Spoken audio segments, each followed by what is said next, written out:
Hello everybody, this is the second edition of How to Improve at StarCraft 2 by Muffin for the Win. So basically I'm going to be going over the basics of macroing. Macroing is actually a very hard topic to teach, so I will be trying my best. So first off, I'm going to be going over Protoss and Terran macro because Zerg macro is a little different. So essentially for Protoss and Terran, there are several basic rules that you should always be following, such as 1. You should always be making probes and SCVs, making supply depots and pylon to not get supply blocked, make units, and always use your chronoboost or mule energy. So first off, I am just going to ironically be forgating merely for the sake of time for this video. Yeah, a little ironic that I'm teaching a video on how to macro and I'm going to be forgating. But anyways, basically I hope you'll analyze my play and see what I'm doing here. So first off, I'm going to be making pylon at 9 obviously.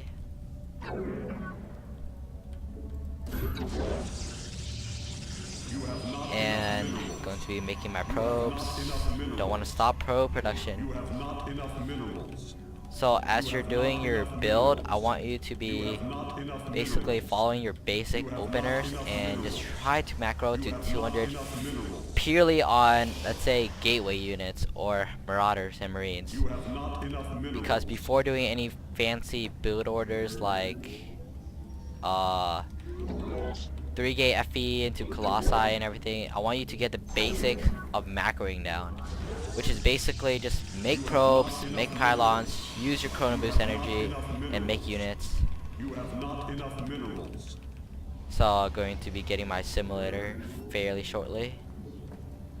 As you can see, I'm not stopping probe production, obviously. I'm going to keep making probes. I'm not going to stop them. Actually going to be saving my energy to 4-gate. Getting a pylon so I don't get supply blocked. And put 3 guys to gas because that's the amount you need to saturate it. And going to be building my cyber core right when my gateway is finished.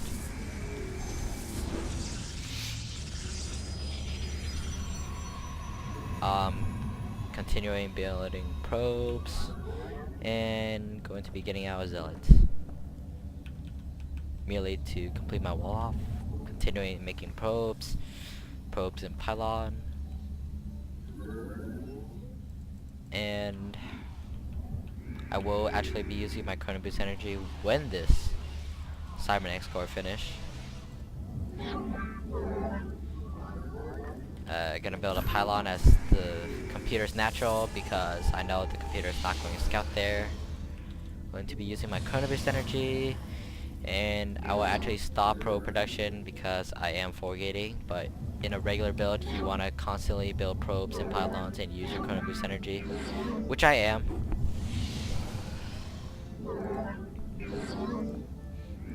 Going to spend my money once.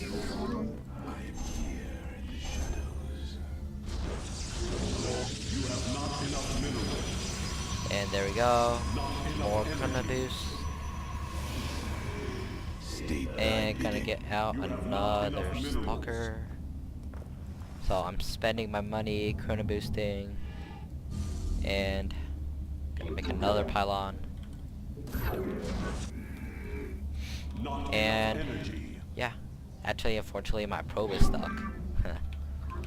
Oh well. Not enough energy. Not a huge loss. Not enough energy. Cool. I am the. So going to be moving out with my units. Using my chronoboost energy. And going to be spending my money by warping in units. You require my skills. For the. And I will be attacking. But yeah, essentially macro is just following the basics of making probes, making pylons, using chronoboost, and making energy.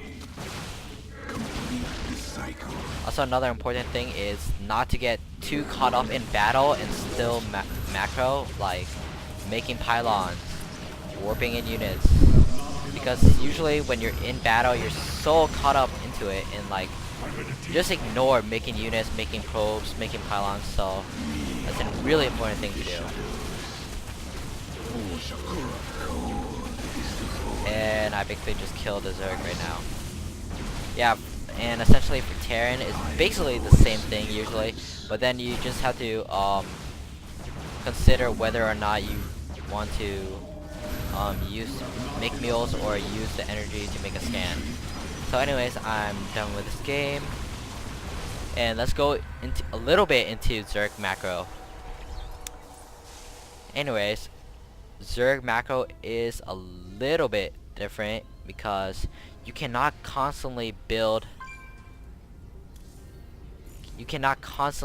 drones because you do have to make units as well. So I'm just gonna be playing as Zerg really quick and going to be playing against a Protoss, and I'll do standard Zerg opening.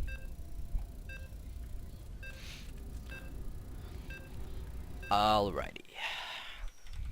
So the thing about Zerg is you have to be really careful about how you use your larva, because you do have to scout properly, and you must use your overlords and McLings to get map control to find out whether or not you need to make units. We require more minerals. So just gonna be playing open up pretty standard. Minerals. Oh my.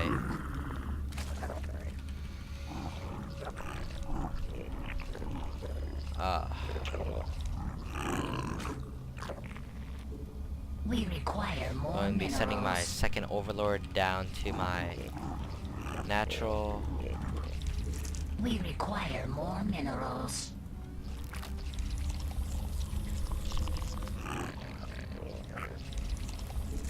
Spawn more Continue making drones at this time.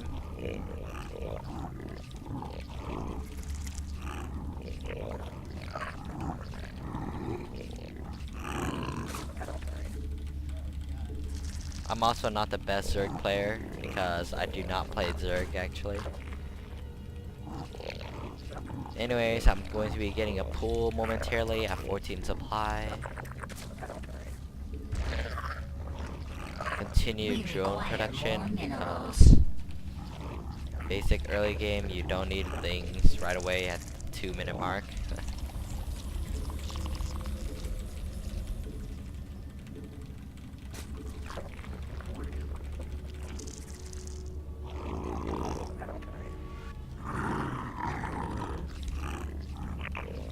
And now I'm going to be expanding because Zergs do need to fast expand so that they do have more larvae and more income to outproduce the opponent. Also, since Zerg's units are generally weaker than Protoss and Terran units, you cannot be on equal footing or equal basis with them because you want to outproduce them, obviously.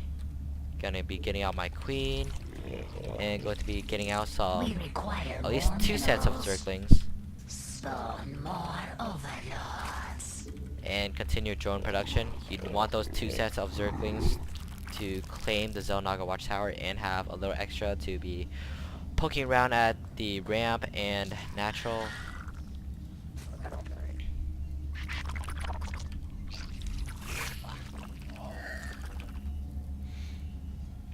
And going to be getting my gas.